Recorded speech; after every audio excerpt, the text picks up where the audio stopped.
Hi, Robert here. I am the Caesar King. Now today I'm going to show you how to make the world's best Caesar dressing. Dressing on the edge. A 3-part sensational, finger-licking, creamy Caesar dressing that will stick to your memory palate. Now there are lots of Caesar dressings, I know, yet none however passed the test. This dressing concept is built up in 3 parts. A real professional recipe. 1. The devil's mix, 2. the fresh part, and 3. the finishing touch. The devil's mix is a mixture of all ingredients you need that do not spoil, safely storable in your fridge for a long time. The fresh part consists out of all the fresh ingredients you put into the devil's mix when you want to make the dressing just before serving. And finally, the finishing touch is done by adding fresh grated Parmesan cheese.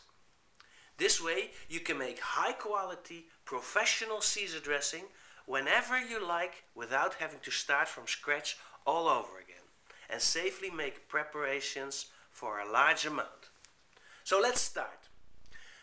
1. The devil's mix.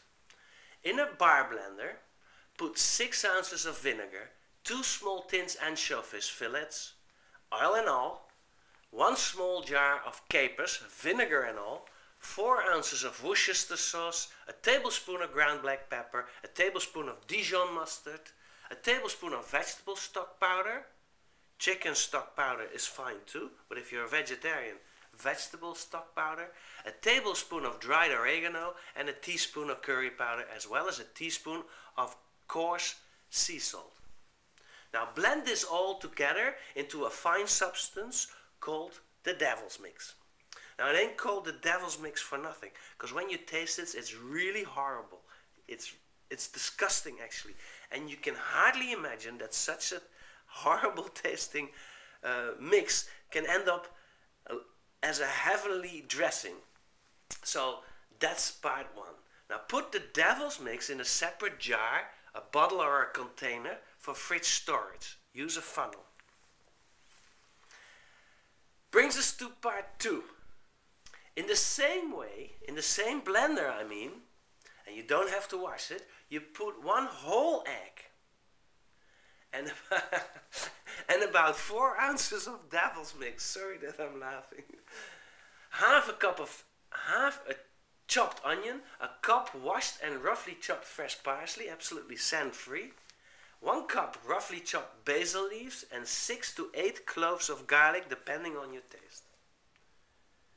Now after turning on the blender, slowly add a mixture of half olive oil and half regular peanut or other plant-based oils.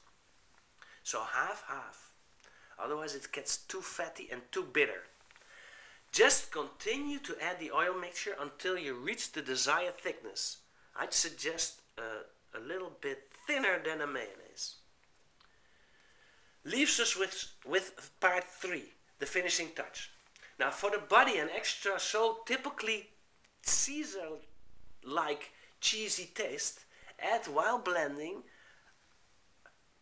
heaps of grated Parmesan cheese. Don't be shy. After that's done, taste the dressing and see if you like to add some more of the ingredients that I mentioned above, and finish it off. Now leave the devil's mix in the refrigerator for a later time. Some suggestions: the Caesar dressing could also be made a little more fresher with sour cream. And although romaine lettuce is the official green, any salad or vegetable goes well. Cold cuts, fish, shellfish, nuts, bacon bits, sprouts, seeds, croutons, marinated tofu, beans, etc. could serve as a topping if you'd like a big meal salad. Now adapt this recipe to make sandwich spread, potato salad mix, dip sauces, or mix it in with tuna fish. Delicious. Be creative. Carpaccio, grilled vegetables, the list goes on and on and on. Now when you have tips for us, let us know. You can send them in by sending us an email at info@rob.buser.nl. Now, for the next new free video, fill in your name and your email in the opt-in box. That leaves me by saying to you, bon appetit, hail Caesar dressing, and pass it on. Bye bye.